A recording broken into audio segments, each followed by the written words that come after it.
Hello students, I hope you are having a great time at your home and with lots of positive energy and enthusiasm we are going to start the chapter called Periodic Classification of Elements. Now this chapter belongs to your chemistry portion. Now before starting this chapter, as soon as you read the title of the chapter, one thing is very clear. And what is that thing? That in this chapter we are going to study the classification of elements. What we are going to study? We are going to study the classification of elements. And what does classification in general means? In general, classification means that you are going to arrange certain objects or certain articles or certain substances. Now, arrangement is very, very important. And it is not important only in case of chemistry, it is important in every aspect of life. चीज़ों को arrange कर चलना makes our life more simpler and more systematic at the same time. Now, when we read this topic, there should be two questions that should arise in our mind. The very first question that should arouse is, why do you want to classify elements? The first question should be, why do we or you want to classify elements, or what was the need of classification of elements? Now, the second thing, how we are going to classify the elements. The first question was, what is the need to classify elements? And the second question is, how we are going to classify the elements. Now, my dear students, this chapter is going to answer both of your questions. So, we will begin with answering the first question, which is called, why was there a need for classification of elements? Now, before your 18th century, there were very few elements that were discovered. Let's say 10-20 elements, not more than that. So, because there were very few elements discovered before 18th century, it was very easy for scientists to study about these elements because they were less in quantity. So, it wasn't a big deal for them. But as soon as time passed by, so we're talking about an era, we're talking about a time which includes a situation from the year 1800 to the year 1865. हम year 1800 से 1865 के years के बीच के time की बात कर रहे हैं. What happened during this time? During this time, the rate of discovery of elements, जितने भी elements discover हो रहे थे, उनकी rate बहुत ज़्यादा बढ़ गई. That means in the year 1800, there were a total of 31 elements. How many elements were there in the year 1800? 31 elements. But suddenly, till the year 1865, the number got nearly doubled. And how much it was? It was 63. So, in the year 1800, there were only 31 elements. But in the year 1865, a total of 63 elements were discovered. So, do you see that it just got doubled? So, since the number of elements that were being discovered in different geographical areas of the world got multiplied, वो बहुत जल्दी बढ़ने लगे, it became very difficult for the scientists. जो scientists इन elements के बारे में पढ़ाई कर रहे थे, उनके लिए it became very difficult to study about these elements collectively. They were not able to study the information about elements in a much better way now because the number of elements have become way too much. So, what did the scientists thought at that time? At that time, they thought that there is an urgent need for classification of elements. उन लोगों को ये बात समझ में आ गई that we really need to classify the elements because अगर हमने elements को properly किसी particular arrangement में या classification नहीं किया तो it is going to be very difficult for us to study about these elements in a proper manner. So, the reason they decided to classify elements was the fact that a lot of elements were being discovered at a very high pace, and what they wanted was they wanted to study those elements collectively, and that too in a very systematic manner. That is why what they did, they decided that there is a need to classify elements, and then all of them started to find out different ways on how they can classify the elements. सारे scientist लग गए अपने अपने तरीके ढूंढने में कि कैसे हम एक बेस्ट पॉसिबल तरीका निकालें या बेस्ट पॉसिबल सोल्यूशन निकालें by which we can classify the elements.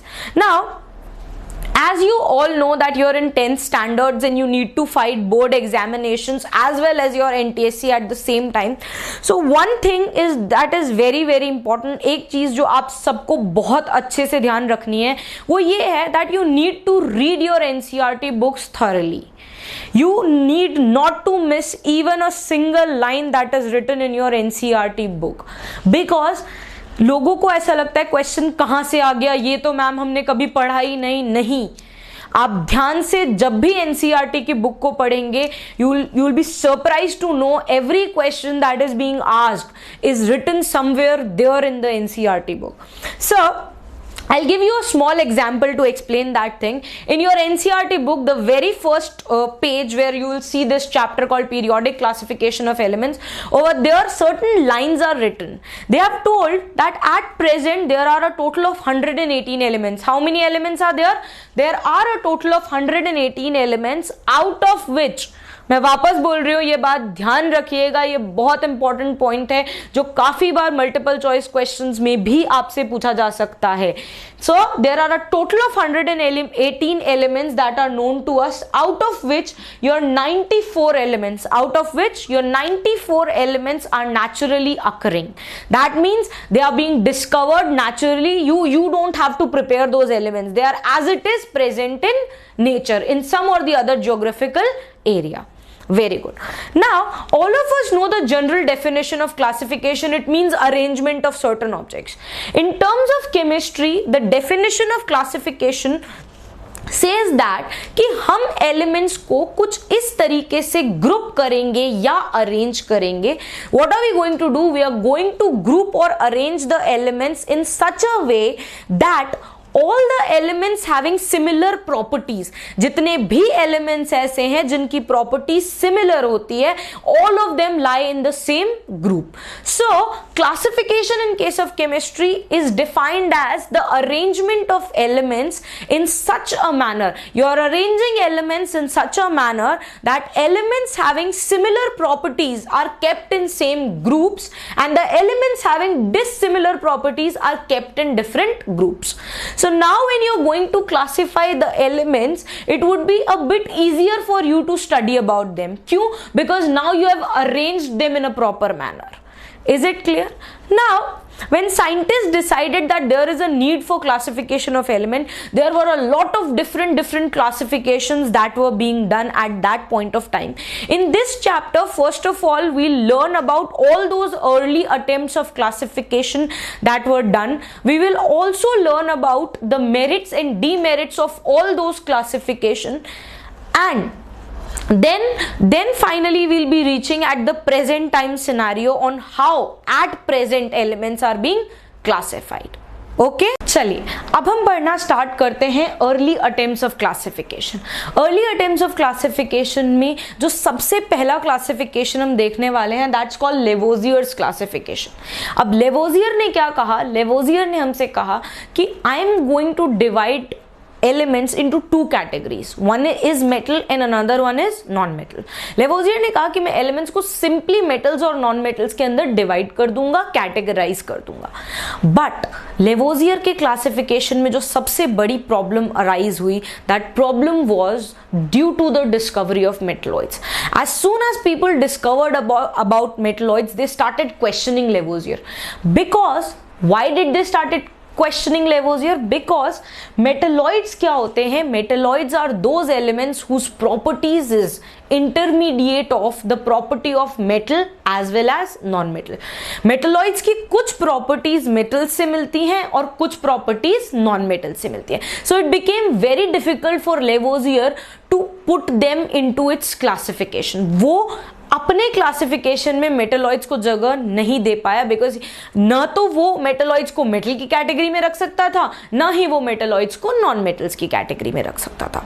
तो इस क्लासिफिकेशन के बाद जो सेकंड रिमार्केबल क्लासिफिकेशन हम पढ़ेंगे that is called Dobereiner law of triad. Now this Dobernier law of triad was given by a German chemist in the year 1817. इस classification को देने वाला इंसान was John Wolfgang Dobernier. Who gave this classification? He was a German chemist and his name was John Wolfgang Dobernier. Now what did Dobernier said? Dobernier ने सबसे पहले क्या किया? Dobernier started grouping elements. Dobernier ने कहा कि मैं elements, ऐसे एलिमेंट्स जिनकी प्रॉपर्टीज एक दूसरे से सिमिलर है, मैं उन्हें ग्रुप करने की कोशिश करता हूं. Now when he started grouping the elements, what did he concluded? He said that I am going to group three elements. That means वो एक ग्रुप बनाएगा अ टोटल ऑफ 3 एलिमेंट्स का. कितने एलिमेंट्स का? 3 एलिमेंट्स का. और वो जब इन 3 एलिमेंट्स को एक दूसरे के साथ ग्रुप करेगा तो इन तीनों एलिमेंट्स की प्रॉपर्टीज क्या होंगी? सिमिलर होंगी. तो सबसे पहली चीज, जब हम डोबर्नियर लॉ ऑफ ट्रायड को पढ़ना स्टार्ट करते हैं तो हमें इस वर्ड ट्रायड का मीनिंग समझना बहुत जरूरी है. ट्रायड का मतलब क्या होता है? Triad means a group of 3 elements having similar properties. 3 element का एक ऐसा ग्रुप ट्रायड कहलाता है जिसकी प्रॉपर्टीज सिमिलर होती है. Very good. ये बात आप सबको आई थिंक समझ में आ गई होगी. It is quite a simple thing. Now once when we have understood what is a triad, now what happened? Mendeleev started observing these triads. जब उन्होंने 1 by 1 triads का फॉर्मेशन करना स्टार्ट किया तो उन्होंने इन triads को ऑब्जर्व करने की कोशिश करी. जब इन्होंने अपने ट्रायड को ऑब्जर्व करने की कोशिश करी तो इन्होंने एक अटेम्प्ट लिया. इन्होंने क्या अटेम्प्ट लिया? इन्होंने कहा कि मैं ट्रायड के अंदर एलिमेंट्स को इस तरीके से ग्रुप करूंगा कि जो मेरा सबसे पहला एलिमेंट होगा ट्रायड का, उसका एटॉमिक मास लीस्ट होगा, उससे नेक्स्ट एलिमेंट का एटॉमिक मास उससे ज्यादा होगा, और जो लास्ट एलिमेंट होगा ट्रायड का, उसका एटॉमिक मास मैक्सिमम होगा. अब यहां पर एक और चीज सीखने वाली है जो कि बहुत इंपॉर्टेंट है. हम डोबर्नियर का ही एक ट्रायड ले लेते हैं, which is lithium, sodium and potassium. Lithium, sodium and potassium बहुत ही फेमस ट्रायड है डोबर्नियर का. इस ट्रायड में डोबर्नियर ने क्या कहा? डोबर्नियर ने कहा कि लिथियम और पोटाशियम, जब आप लिथियम और पोटाशियम के एटॉमिक मास का एवरेज कैलकुलेट करेंगे, मतलब आपने लिथियम का एटॉमिक मास लिया और पोटाशियम का एटॉमिक मास लिया, उसे ऐड कर दिया और 2 से डिवाइड करके जब आप उसका एवरेज निकालेंगे तो आप एक कंक्लूजन पे पहुंचेंगे. आप किस कंक्लूजन पे पहुंचेंगे? कि आप जिस वैल्यू को कैलकुलेट कर रहे होंगे, जब आप 39 + 7 डिवाइडेड बाय 2 कर रहे होंगे, उस समय पे जो फाइनल वैल्यू आपको मिलेगी वो एक्चुअल में किसकी वैल्यू होगी? वो इस सेंट्रल एलिमेंट की वैल्यू होगी. किसकी वैल्यू होगी? वो इस सेंट्रल एलिमेंट के एटॉमिक मास की वैल्यू होगी. तो हमें यहां पर क्या समझने की जरूरत है? पहली चीज जो हमें यहां पर ध्यान में रखनी है कि लिथियम और पोटाशियम जो दोनों कॉर्नर्स पे हैं, इन्हें हम कहते हैं एक्सट्रीम एलिमेंट्स. इन्हें हम क्या कहते हैं? Extreme element. So lithium and sodium here will be extreme elements and sodium is going to be the central element. क्या ये बात क्लियर हो गई? अगर हम क्लोरीन, ब्रोमीन और आयोडीन वाले ट्रायड को देखें तो यहां पर क्लोरीन और आयोडीन ये दोनों तो एक्सट्रीम एलिमेंट्स हो गए और सेंट्रल एलिमेंट कौन हो गया? ब्रोमीन. नेक्स्ट चीज आगे बढ़ते हैं. जब आप एक्सट्रीम एलिमेंट्स के एटॉमिक मास का एवरेज निकालेंगे, मैं क्या कह रही हूं? जब आप एक्सट्रीम एलिमेंट्स के एटॉमिक मास का एवरेज कैलकुलेट करेंगे तो आपको जो एटॉमिक मास की वैल्यू मिलेगी वो रफली इक्वल होगी किसके? सेंट्रल मेटल के एटॉमिक मास के. जो आपका सेंट्रल एलिमेंट है, अगर आपको उसका एटॉमिक मास कैलकुलेट करना है, so all you have to do is to find the average of atomic mass of the extreme elements. So what did Dobernier said? Dobernier said that I'm going to arrange my element in a group of 3 and the group of those 3 elements will be known as a triad. And when you observe the triad, what will you see? You will see that when these elements are arranged in the increasing order of atomic mass, जब आप इन elements को increasing order of atomic mass में arrange करेंगे तो extreme elements, here lithium and potassium are your extreme elements, the corner ones, so the average of atomic mass of extreme elements will be equal to the atomic mass of the central element. Sometimes ये accurate आ जाएगा, sometime it is going to be roughly equal, which you can see in the case of chlorine, bromine and iodine. Now the atomic mass of chlorine is 35.5 U, atomic mass of iodine is taken as 127 U. Now when you take out the average of atomic mass of extreme elements, which is iodine and chlorine, so 35.5 plus 127 divided by 2, this is how you will find the average. It is quite a simple thing. Then you will reach to a conclusion that the atomic mass of bromine is coming 81.25. How much it is coming? 81.25 U. Now this atomic mass is roughly equal to what its actual atomic mass is, which is approximately 80U. So डोबर्नियर की जो ये technique थी, ये कई हद तक it was a very remarkable thing. People could not think that way, people could not think कि हम एटॉमिक मास को बेसिस लेकर इस तरीके से क्लासिफाई कर पाएंगे. अब आगे चलकर हमारे लिए ये जानना इज वेरी वेरी इंपॉर्टेंट कि डोबर्नियर के ट्रायड्स में what must be the issues. Now in the year 1817 the number of elements that were being discovered at that time would be roughly between 20 elements. Let's assume that roughly 20 elements were discovered when Daubernier did his classification. Now the problem with Daubernier's classification was that each and every element, जितने भी elements उस time पर discovered थे, he could not arrange all of them in the form of triad. For example, if there were 20 elements discovered, still he could not arrange all the 20 elements in form of triads. That means some of the elements were left unarranged. कुछ elements उस classification का part ही नहीं बन पाए. So the very first demerit जिस पर आप focus करेंगे वो क्या है, that all the elements that were discovered at the time when Daubernier gave his classification could not be arranged in form of a triad. दूसरी इंपॉर्टेंट चीज, डोबर्नियर के जो ट्रायड थे उससे हम सिस्टमैटिक क्लासिफिकेशन और कलेक्टिव क्लासिफिकेशन नहीं कर पाए. क्यों नहीं कर पाए? अभी भी आप at a time in one go 3 elements के बीच का ही रिलेशन जान पाए. Still we can not find out the relation between all the elements in one go. So the second demerit of Daubernier was the fact that you could not collectively study about all the elements at one time. Here you can, in one go you can only study about one triad, let's say lithium, sodium and potassium. Clear? And if you want to study about another set of elements, that means you need to go to another triad. So ये दो important demerits हैं डोबर्नियर law of triads की जो हमें याद रखनी है, जिसमें सबसे पहली demerit जो है which was that all the elements जो उस टाइम पे डिस्कवर्ड थे हम उन्हें ट्रायड के फॉर्म में अरेंज नहीं कर पाए. प्लस अगर जिन एलिमेंट्स को हमने ट्रायड के फॉर्म में अरेंज कर भी लिया था तब भी हमारे साथ जो इशू चल रहा था वो ये था कि हम कलेक्टिवली सारे एलिमेंट्स के बारे में एक ही बार में बात नहीं कर सकते. जब आप एक ट्रायड पढ़ रहे होंगे तो आप इन 3 एलिमेंट्स को ही फोकस में लेकर पढ़ सकते हैं. सो आई होप आपको ये सब चीजें क्लियर हो गई होंगी. चलिए अब हम एक न्यूमेरिकल करते हैं on the basis of Dobereiner law of triad.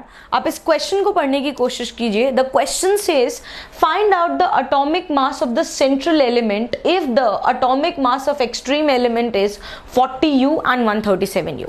हमें ऑलरेडी एक्सट्रीम एलिमेंट्स का एटॉमिक मास की वैल्यू गिवन है, so it is quite a simple thing. हमें सिर्फ एक्सट्रीम एलिमेंट्स की एटॉमिक मास का एवरेज कैलकुलेट करना है and once we are done calculating the average of the extreme elements हमें सेंट्रल एलिमेंट का एटॉमिक मास मिल जाएगा. Now the mass of central element is equals to 40U plus 137U divided by 2. Now when you solve this thing you will get it as 88.5U. तो ये 88.5U जो है ये हमारे central element का atomic मास है, जो तब आया जब हमने दोनों एक्सट्रीम एलिमेंट्स के एटॉमिक मास के एवरेज को कैलकुलेट किया. नाउ हम 2 ट्रायड्स ऑलरेडी पढ़ चुके थे डोबर्नियर के. One was lithium sodium potassium, the another one was chlorine bromine and iodine. और जो ये थर्ड वाला ट्रायड है ये हमने एक एग्जाम्पल की हेल्प से पढ़ लिया है और ये ट्रायड है कैल्शियम, स्ट्रोंशियम एंड बेरियम. तो इस लेक्चर में हम ये पढ़ चुके हैं कि क्लासिफिकेशन की क्या इंपॉर्टेंस थी, केमिस्ट्री के अंदर क्लासिफिकेशन किसे कहते हैं. हमने अर्ली अटेम्प्ट्स ऑफ क्लासिफिकेशन में लेवोजियर का क्लासिफिकेशन समझ लिया. We have also understood what is Dobereiner law of triads. हमने उनकी डीमेरिट्स पढ़ ली और उन्हीं सब चीजों को पढ़ने के बाद हम एक न्यूमेरिकल भी फेस कर चुके हैं जो आपको कभी कभी बोर्ड के पेपर्स में भी नजर आ जाएगा. And even you can get these kinds of numericals in your competitive exams also. I hope आज की क्लास में मैंने जो भी आपको पढ़ाया है आप जाइए उसे अच्छे से थॉरली रिवाइज कीजिए and try to solve this kind of questions जो हम आपको डीपीपीज में भी भेज